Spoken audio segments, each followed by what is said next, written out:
On my orders, coalition forces have begun striking selected targets of military importance to undermine Saddam Hussein's ability to wage war. We have no ambition in Iraq except to remove a threat and restore control of that country to its own people.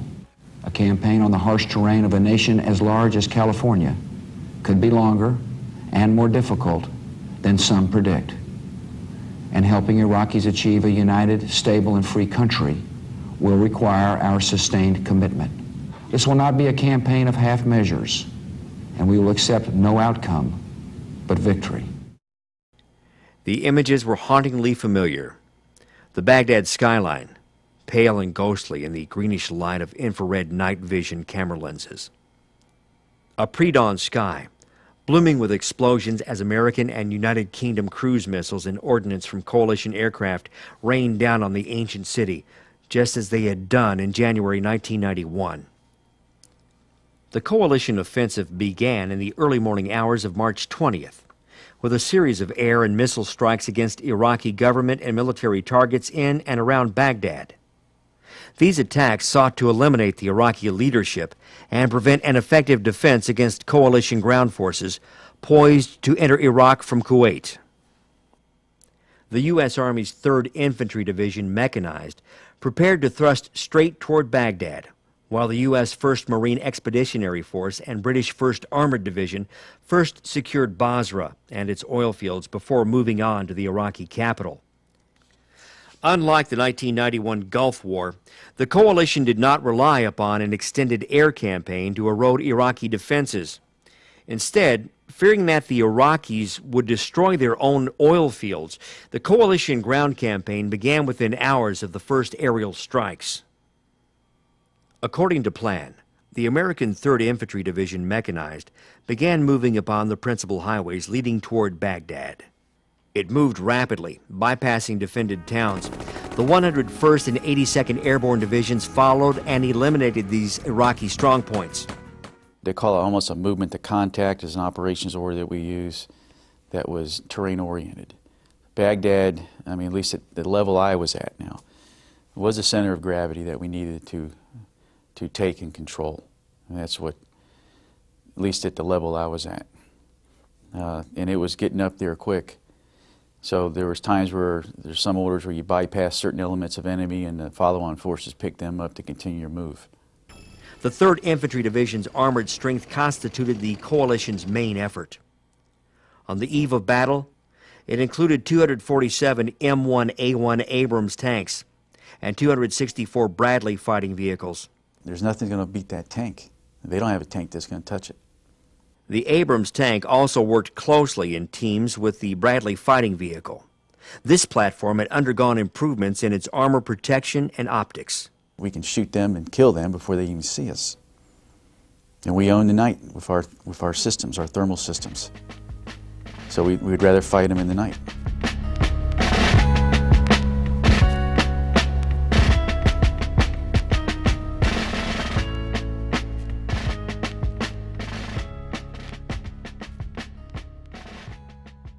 Three days into Operation Iraqi Freedom, the 3rd Infantry Division had advanced more than 150 miles in its drive to Baghdad.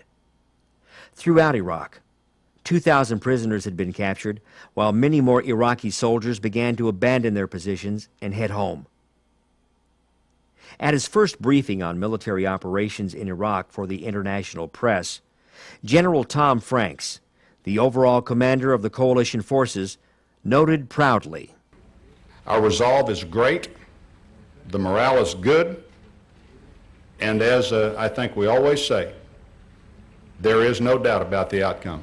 Thank you very much." By day 4 of Operation Iraqi Freedom, coalition air forces had flown more than 6,000 sorties to deliver what General Tommy Franks had called shock, surprise, and overwhelming force, while the ground forces continued their march on Baghdad. Iraqi resistance, however, was not over. Near Nasiriyah, the 3rd Infantry Division ran into unexpectedly stiff resistance. Quite a bit of shock on our part of the level of resistance that was put up against a tank battalion, Task Force 164, of what we thought was was almost a waste of human lives, because you had dismounted infantry armed with RPGs, machine guns, and we started calling them the technical trucks, you know, with a crew-served weapon mounted on it, attacking a force at night that was armed with night observation devices and thermal sights, and literally almost attacking us blind. I mean, that initial night, I mean, the estimates were we killed at least 150 dismounts and we destroyed 17 technical trucks just that first night alone. The 3rd Squadron, 7th Cavalry Regiment continued the drive northward to Baghdad. As it closed on the capital, Iraq's information minister, nicknamed Baghdad Bob by American soldiers, noted that the war was going well, that Iraqi troops were having a little trouble with the invaders, and that the infidels would soon be driven out of Iraq. 3rd of the 7th Cavalry had a surprise for Bob. As it approached As-Samawa, the next city on the road to Baghdad, it maneuvered to isolate the urban area despite heavy resistance. As I came up behind them, of course, you could see the destruction of T-54s, T-55s, some of these tanks being destroyed with the turret being blown off and stuff like that. So those forces wasn't as strong as we had anticipated that they would be. The fighting that ensued on March 22nd witnessed the first instance of paramilitary forces attacking U.S. columns with small arms, RPGs, and even civilian vehicles. Sergeant Diaz remembered the first contact. My LT tells me, he says, "Hey, Sandeep, pull over the bridge and just keep on pushing." So I pull over the bridge and I'm pushing straight. I'm the only tank going down this road. Everybody else is behind me. And I see a truck coming, flashing his lights at me. And I call back to the LT and I'm like, "Sir, I got a truck and he's coming at a high rate of speed, flashing his lights at me." And he was like, "Does it have weapons?" You know, and I said, "I can't really tell." But the truck, when they saw all the tanks coming, it pulled off the road. And when he pulled off the road, I saw he had a 50 cal mounted to the back of his truck. And all I did was just tell my gunner fire. And he just, boom, shot a heat round, and all you saw was the truck going back in a ball of flames. And then from then on, I mean, they kept on coming. These technical trucks, they were coming at the tanks. So, like, the whole company got online, and we're just pushing towards them. And, I mean, just boom, boom, boom, boom, just picking them off one by one, you know? And we finally had stopped at a certain point, and they're sitting there, and they're just, you know, they kept on coming. And we were like, what are they doing? You know, why do they keep on coming? They should be running. And that was our first contact, you know, and everybody, and it went in through the night. You know, this had happened maybe about 1700, so it fell into night. As night fell, the Americans had a surprise for their Iraqi foe. They didn't know that we could see them at night, because once the nightfall hit, they were walking around just shooting at whatever they saw, lights and stuff. And we were like, what is he doing? You know, and we could see them. We're all walking perfectly in the TIS thermals. And they couldn't see us because they were standing up. They were doing, you know, they didn't know that we could see them. So it was pretty amazing. And after that, it was on from there. You know, we would, every day after that, we were fighting pretty much, you know, all the way up into Baghdad. The 3rd Division's 3rd Brigade combat team took over the fight at As-Samawa to permit the 3rd Squadron, 7th Cavalry to continue moving on Baghdad. By the end of March, the 3rd Infantry Division had secured several bridges over the Euphrates River, permitting further operations into Baghdad. The fighting near these bridges, however, was particularly intense. And we attacked through the sandstorm that day in some pretty close quarters combat to secure these bridges and allow the passage of 3-7 Cav back over the Euphrates River to the west side of the river as we were positioned. I think at that point, collectively as a task force, from the battalion commander on down to the tankers and infantrymen in the task force, we realized that this was not going to be as quick as everybody thought. And we started thinking for the long terms in terms of supply and ammunition, and facing the fact that this was going to be a tough fight, just based on what we saw in terms of some of the individual bravery displayed by some of these Iraqi fighters. You know, actually moving out on a road in front of some of our elements to emplace mines to try to block us in, driving up to a checkpoint controlled by a tank platoon and firing RPGs out of vehicles and trying to assault tank platoons. I mean, just a very, very determined enemy that I think started to make us wonder, you know, this is going to be a fight. Iraqi forces tried to ram American tanks and Bradleys with all manner of civilian vehicles. We could hear it from Alpha Company because they were in the lead. And they were like, I got this truck, and he's coming in and out and weaving in and out, and he's sticking an AK out of the window. And just like Colonel Gold was saying, we know that an AK-47 is not going to do anything to a tank. So we would wonder, we're like, why is this guy even trying to mess with a tank when he's in a four-wheel truck with an AK-47 and I got enough firepower to take out a small city on one tank, you know? And we couldn't understand that, but it was happening all the time. And I had, when we took over another checkpoint, I had one guy, just like Colonel Gold said, with an AK-47, and we're coming down the whole company of tanks, coming down the road. And I called back, and I'm like, sir, I got a guy standing in the middle of the road with an AK-47. He was like, if he points it at you, you know what to do. And he did. You know, he's just firing in the middle of the street, no reinforcement, no backup. The guy lived there, you know, he had like a dug-in little position, and we, you know, went in there afterwards and found, you know, all this stuff. But this guy was going up against a company of tanks with one AK-47. Some Saddam loyalists sought to close with American soldiers by pretending to surrender. When we're pulling up into Baghdad, there's fired a lot of vehicles that were in these palm groves.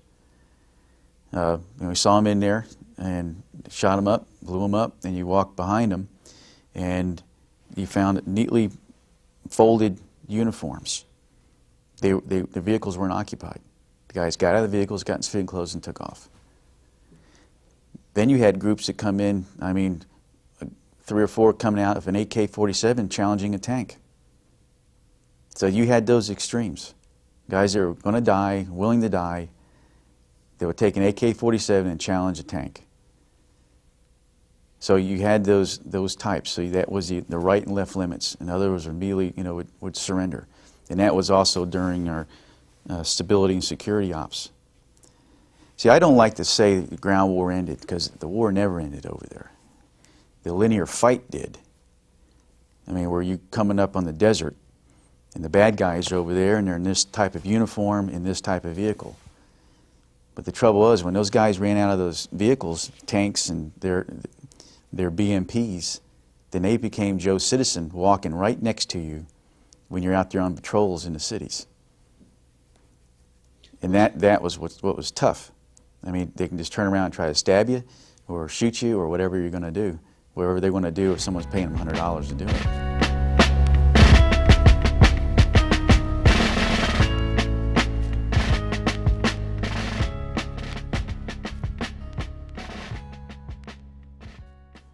On April 1st, the 3rd Infantry Division was poised to enter Baghdad. Marine forces fighting toward the capital from the southeast were forcing the Iraqis to defend against 2 threats. The city itself was a sprawling urban area of 5 million people. It was not clear whether the Iraqis intended to fight block by block or employ chemical or biological weapons. On April 5, the 3rd Infantry Division sent an armored task force into the city to test resistance. The armored column was to drive through part of the city before linking up with other division elements which had already secured the city's airport. Lieutenant Colonel Nunzio remembers receiving the orders for the first dash into Baghdad. A little bit of looking left, a little bit of looking right, and saying, you know, it was nice to know you, but we got a mission to do. And I remember, you know, kind of settling some things with myself that night that this is what we had to do. And, you know, we made the decision that it was going to be no wheeled vehicles, it'd be all armored vehicles, M1 tanks, Bradley fighting vehicles, and our 113 personnel carriers for our engineers to go execute this raid into Baghdad. The operation on April 5 was dubbed a Thunder Run, a reference to similar tactics employed during the Vietnam War. Its success prompted a decision to conduct a second, larger operation on April 7. In this case, however, The 3rd Infantry Division's 2nd Brigade Combat Team intended to remain in the city to demonstrate the ability of the American forces to move at will throughout Baghdad. Coming out of that, the sense of accomplishment and satisfaction and the thought of surviving something like that gave us an enormous amount of confidence. And we lost a soldier, Sergeant Booker, one of our tank commanders in Alpha. Alpha Company was killed, and we had 5 other WIA, and like I said, every vehicle was significantly damaged, and we lost 1 tank, Charlie 1-2. The 2nd Thunder Run witnessed some of the most intense fighting of the war for the 3rd Infantry Division. As the armored column moved through the city's highways and streets to secure multiple objectives, American vehicles engaged in a running battle with the Iraqi defenders, employing small arms, mortars, RPGs, and snipers. Suicide vehicles also attempted to ram American tanks and Bradleys. The fighting was further complicated by the presence of civilians and civilian traffic. Iraqi fighters routinely fired from civilian homes, still occupied by their owners, and also used ambulances to deploy fighters close to the American columns. When it was all over, I was talking to one of the watch officers at CENTCOM, and he said, "You don't understand what you guys did that day." He said, "But from an informational standpoint," he said, "here was the United States Army, the most formidable force in the world, and we rushed to the gates of Baghdad, and then we didn't do a thing. And we sat there. And Baghdad Bob came out on the TV and kind of seized the initiative and said, you know, we've beat the Americans off of the airfield, and there was no way that we could prove it." And he said, "And what you did on the 5th was," he said, "you gained the initiative back for the United States Army." By 10 April, just 3 days after the 2nd Thunder Run, organized resistance in Baghdad collapsed together with Saddam Hussein's government. The picture that I always like to go back to is on the 9th of April. You see the Marines tearing down a statue in Baghdad. But 2 days before that, on the 7th of April, when we secured the downtown area, the palace complex of Saddam Hussein, we blew up a statue, and the head is sitting in the Patton Museum right here. Fully 2 days before, the Marines tore that statue down.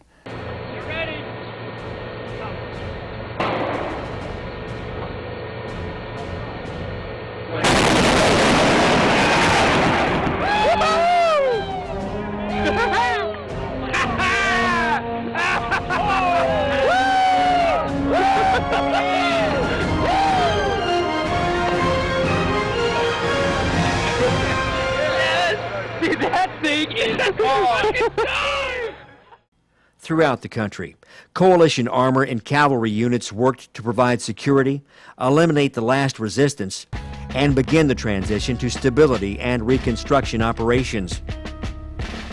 On 1 May, major combat operations were declared ended in Iraq.